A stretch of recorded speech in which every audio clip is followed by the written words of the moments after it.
Tonight, a shocking ambush. 2 U.S. National Guard troops shot just blocks from the White House.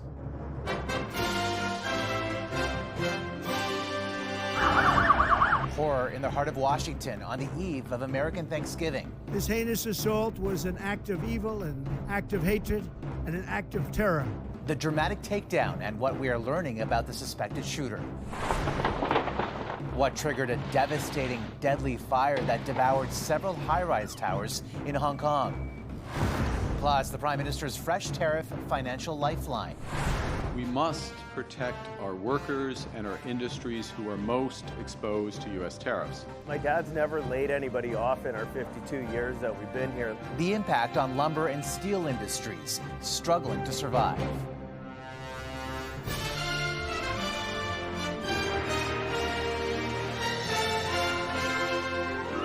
CTV National News with Omar Sachedina. Good evening. The suspect in a brazen daylight shooting in the U.S. Capitol that left 2 National Guard members in critical condition is being described as a 29-year-old originally from Afghanistan.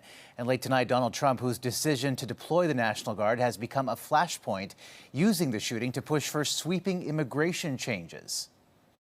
We must now re-examine every single alien who has entered our country from Afghanistan under Biden, and we must take all necessary measures to ensure the removal of any alien from any country who does not belong here or add benefit to our country. If they can't love our country, we don't want them. CTV's Washington Bureau Chief Joy Malbon is following the developments on the streets of D.C. tonight. Joy. Omar, the president is in Mar-a-Lago at his Florida residence, but tonight the area around the White House is on lockdown. A horrifying attack in the heart of the city, blocks from the White House. 2 members of the National Guard shot while patrolling the streets in what authorities are calling a targeted ambush. Video showing police and the Guard nearby tackling the suspect to the ground. 2 of our brave members of the National Guard and the Department of War were brazenly attacked in a horrendous act of violence. They were shot. They're in critical condition. Both Guard members from West Virginia, a male and female, in hospital fighting for their lives. The suspected shooter also shot. He's in hospital and not cooperating with police, who believe he was tracking the troops before opening fire. Members of the D.C. National Guard were on high visibility patrols in the area of 17th and I Street Northwest when a suspect came around the corner, raised his arm with a firearm and discharged it at the National Guard members. Eyewitnesses described the fear and confusion hearing gunshots in the middle of the day. Definitely sounded like gunfire, and myself and other people ran. Last May, the president ordered the Guard to D.C. as part of his crackdown on crime, seen as controversial by some and not always welcomed. Patrols of National Guard and various other agents and helicopters over our city. I'm not happy about that, but this is terrible. The president responded on Truth Social, calling the suspect an animal who will pay a steep price, as the FBI dig into whether the motive was political, as the shooting happened so close to the White House. And tonight, Omar, there are new security concerns in the nation's capital over political violence. The Secretary of Defense, Pete Hegseth, is deploying another 500 National Guard to Washington. Omar? All right, Joy, thank you. Also terrifying scenes and a rising death toll in Hong Kong. At least 44 people have been killed after a massive fire engulfed a residential apartment complex, and 3 men have been arrested on suspicion of manslaughter. Crews are still battling the flames hours after the fire started, fueled by bamboo scaffolding. At least 279 people are still missing and 29 are hospitalized. The complex is home to nearly 5,000 residents. This heartbreaking image capturing a distraught man who says his wife is still inside.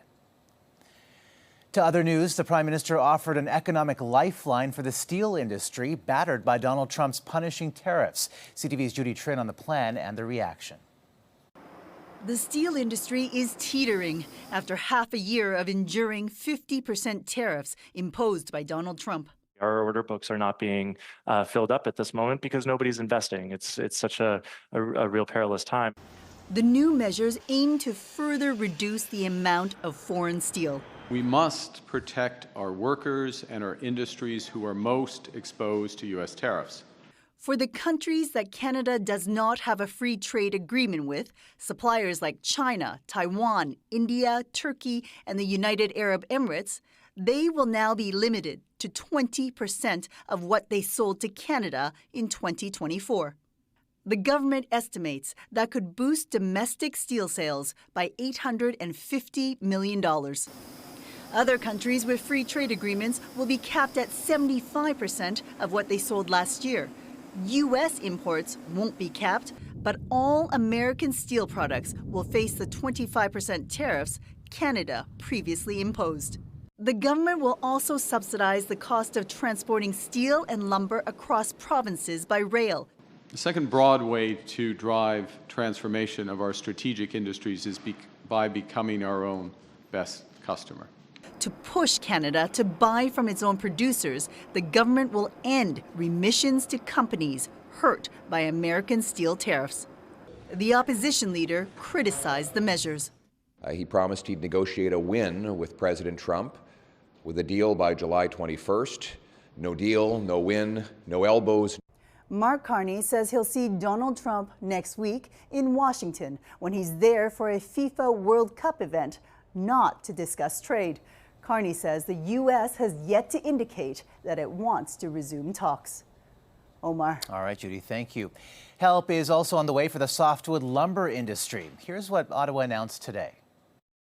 Plans to cut freight costs by 50% for transporting lumber between provinces, prioritizing Canadian lumber in federal housing and defense construction projects, and injecting $500 million in loan guarantees provided for businesses hurt by tariffs. But some BC lumber producers and advocates aren't sure it's enough. Here's CTV's BC Bureau Chief Andrew Johnson. It's a company that wears Canadian pride on its sleeve, but Leslie Forest Products in Delta, BC isn't sure the federal government has its back. It seems like they're more focused on, the issues back east, whether it's energy or, the auto sector. James Sangera says the federal measures to help the industry announced today won't make much of a difference here, but he knows what would. Work out a deal, reduce the duties.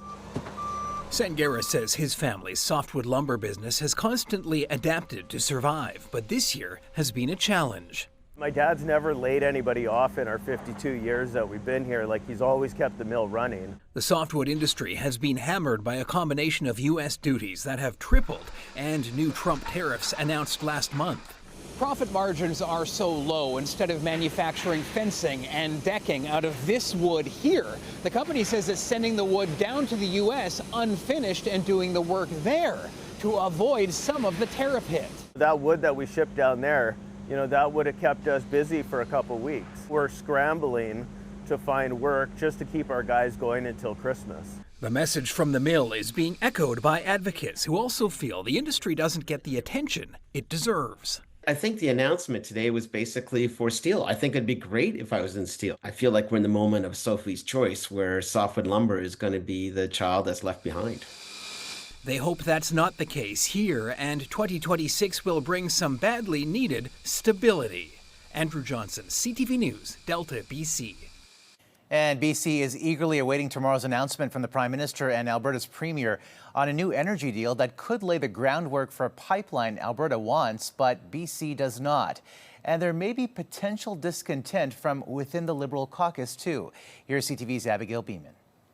What's your message to BC MPs concerned about the pipeline? The Prime Minister isn't saying much on potential caucus discord over a pipeline to the BC coast. An agreement with Alberta is expected to be announced Thursday. We enjoy a very open and engaged dialogue. Very good conversation. And few words from the Energy Minister, who started his day briefing those BC MPs on what's to come. Were you reassured by Mr. Hodgson this morning? I was. Details on both the meeting and what's in tomorrow's announcement scant. It's premature, irresponsible for anybody to talk about what people think and who's saying what until there is something that's on paper. With some MPs, including the caucus chair, insisting everything is fine. I support the Prime Minister, and Prime Minister has a vision, and something really good will come out of this tomorrow. Everybody's happy, honestly. But the former environment minister wouldn't answer when asked multiple times if he was mulling over quitting. And many BC MPs wouldn't stop to talk. This pair, including Vancouver's former mayor, walked by silently 3 times. You've got BC bought in, you've got First Nations leadership bought in, and First Nations communities bought in is the minimum expectation. In addition to any pipeline opposition that may or may not be bubbling inside caucus, it very much exists among coastal BC First Nations and BC's premier, who said it's unacceptable his province hasn't been involved in the talks. Omar? All right, Abigail, thank you. Exclusive developments in the case of an Ontario man arrested because of a CTV W5 investigation into a global network of men who secretly drug and videotape their intimate partners. W5's Avery Haynes on the new charges. Brian Hayward, handcuffed and taken away by police in Hamilton, Ontario last May, busted, is now under investigation in another province. Calgary Police Staff Sergeant Tom Hansen revealing exclusively to W5 that new charges have just been laid. Brian James Hayward, 37 years, was charged with sexual assault and choking with intent in relation to an incident that occurred in January of 2015 in Calgary, Alberta. Crimes allegedly committed a decade ago when Hayward and his ex-wife Chelsea Davies lived in Calgary. Chelsea first went public with her story in W5 Sleeping with the Enemy. I woke up to him strangling me. He wouldn't stop. He had my arms pinned down with his knees. He did not stop until I pretended to pass out. After Hayward's arrest in Hamilton, where he now faces 60 charges involving more than a dozen alleged victims, Davies contacted Calgary Police with fears there could be other victims in Alberta. I want it to be public that we did live there for an entire year. A couple of those months we had separated and I was not there, so that time is completely unaccounted for. Davies says they lived in Calgary from April 2014 to May of 2015. There is a possibility that there may be other victims, but there's nothing actually to indicate anything other than our concerns that there may be some out there. Meanwhile, in Hamilton, still no charges in connection with the alleged drugging of Hayward's 11-year-old daughter following a visit with him in 2023. Hayward remains behind bars and has not yet entered a plea in the charges piling up against him. Avery Haynes, CTV News, Hamilton. As a significant winter storm moves into Ontario and Quebec, Environment Canada introduced a new color-coded weather alert system today. Yellow will indicate hazardous weather, which may cause damage and impact health. Orange signals severe weather, causing significant damage and health impacts, while red warns of very dangerous and possibly life-threatening weather with potential for extreme damage. The new system is similar to those in Europe and went into effect today. There is an alarming new glimpse into the state of the health system tonight. The number of patients who've died waiting for medical care. Here's CTV's Heather Wright. Debbie Fuster had survived breast cancer and expected a full recovery from triple bypass surgery. Except the Manitoba woman died before ever having the procedure. It still feels like shock. Daniel Fuster says doctors told his mom she needed heart surgery within 3 weeks. She was left waiting for nearly 3 months. There was some major mess ups that resulted in her file basically not going to where it needed to go. Fuster is not alone. According to public policy think tank secondstreet.org, nearly 25,000 patients died in Canada while waiting for surgeries or diagnostic procedures between April 2024 and March 2025. But the organization warns the numbers are likely higher, as many provinces don't track these deaths or only collect partial data. Fundamentally, these are embarrassing numbers, and I think that's why governments are not keen to go out and track them carefully. Second Street is calling on all provinces and territories to track and disclose these deaths. They also want to see hospital funding tied directly to performance, a reform they believe will improve wait times. It's crazy to keep doing the same thing, throwing money at the system and hoping something will change.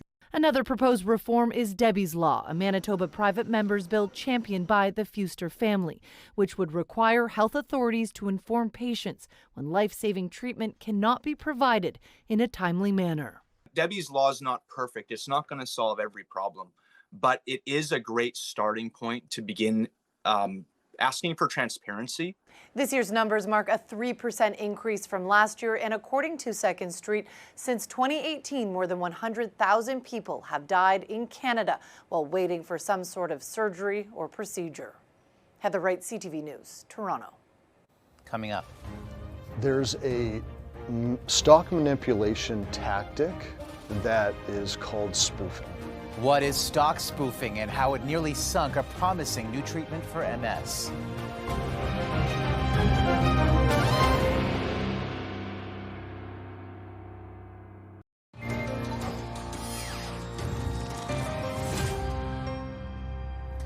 A Canadian company's effort to provide a promising new drug to treat multiple sclerosis was nearly derailed by a massive stock slide. As W5's John Woodward tells us, the company alleges market manipulation cost them hundreds of millions. In a lab east of Toronto, Dr. Andrei Kruchinski's team is hoping for a breakthrough in the treatment of multiple sclerosis. There's no other drug targeting the same mechanism. The drug, called Lucid MS, the company, Quantum Biopharma. Its founder and president, Anthony Derkach, says this video of its effect on mice shows the drug's potential. It's incredible. It shows a mouse that has lost its ability to walk, and then after taking the drug, that mouse is walking again. Derkach had hoped to raise money to fund these trials from investors in stock markets in Toronto and New York. There is a very big potential. Salim Ahmed bought about $100,000 in shares, thinking it would provide for his retirement. And then started to go down. Quantum's stock value was almost wiped out. You thought something was up. We had to start thinking something was wrong. Quantum started looking at its trading data in detail. Most of their trades are done on the NASDAQ exchange in New York City, where they found a strange pattern. Millions of trades that were ordered but never completed, many over just seconds, in a way that seemed to push the price of the stock down. We discovered there's a stock manipulation tactic that is called spoofing. Stock spoofing is where a trader makes big buy or sell orders that they never actually plan to complete, just to trick other investors about where the stock price is heading. It's like pretending to order lots of pizzas just to convince other customers the market for pizza is hot, the price is going up, and then canceling all of those orders and making money by selling the pizza you already own. And so the sale orders are there as a mask to try to push the share price lower. But they had no way of knowing who was behind those American trades. How did Canada's disclosure rules help you in this? The main exchanges in Canada are much better at being able to provide information on the trading. That Canadian data formed the basis of a lawsuit alleging stock spoofing on a massive scale. They claimed 16 million fictitious orders came from Canadian bank platforms, around 12 million from CIBC, 267,000 from Royal Bank, and 3.7 million from someone their lawsuit calls John Doe. Quantum claims those orders were intended to and did send false and misleading pricing signals to the marketplace that interfered with the share price being determined by the natural forces of supply and demand. Total damages Quantum is seeking $700 million. It is the banks and the brokers that have the responsibility to act as gatekeepers, to ensure that their clients and their traders are not breaching rules and regulations by the way they're trading. And it sounds like you don't think they did their due diligence. We do not believe they did. In response, the banks deny they spoofed the stock. They say Quantum's data is cherry-picked and say Quantum fails to address the obvious cause of Quantum's declining stock price, its own mismanagement. Quantum never turned a profit and instead lost tens of millions of dollars each year. A U.S. court may decide the suit. Ahmed hoping regulators step in as well. And tomorrow we'll hear how Canadian regulators are tackling the problem of stock spoofing. Still ahead. Billy, it's How much a prized piece of Canadian folk history went for at auction. Well, he said, oh, my, it's good. I got to learn that auction cry. Gonna make my mark and be an auctioneer. $25 $50, $30, $30, when you make it 30 beat them on a $30, $30. Gordon Lightfoot fans got the chance to own some pieces of Canadian music history today.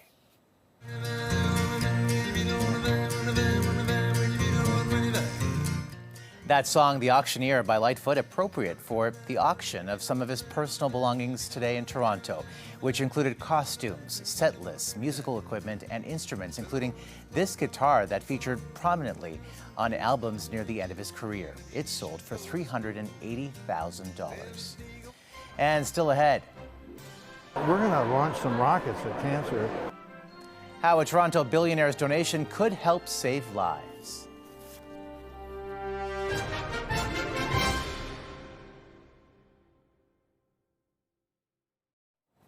A major donation to the Princess Margaret Cancer Foundation in Toronto has sparked hope for the future of early detection of the disease. CTV's Pauline Chan has more on the billionaire behind the $50 million gift and how it could help save lives.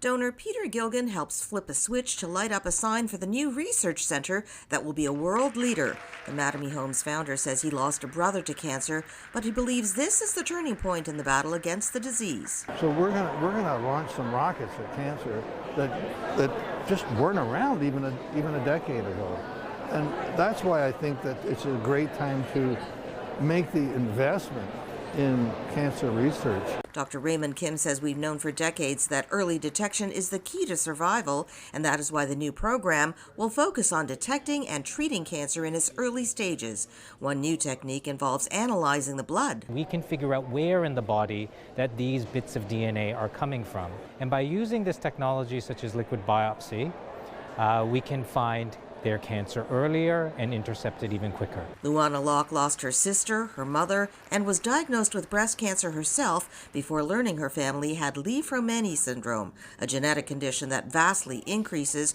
your chances of developing cancer. It has meant loss and devastation, and as cliche as it sounds, empty seats at a dinner table, but a lot of empty seats. But research into early detection at Princess Margaret has changed her interpretation of the word cancer. It still knocks the wind out of you, but very quickly now we're able to pick ourselves up and turn that into a fight. I had a 9-centimeter cyst on my left ovary. Olympic ice dancer Piper Gillis was diagnosed with stage 1 ovarian cancer while competing in 2022.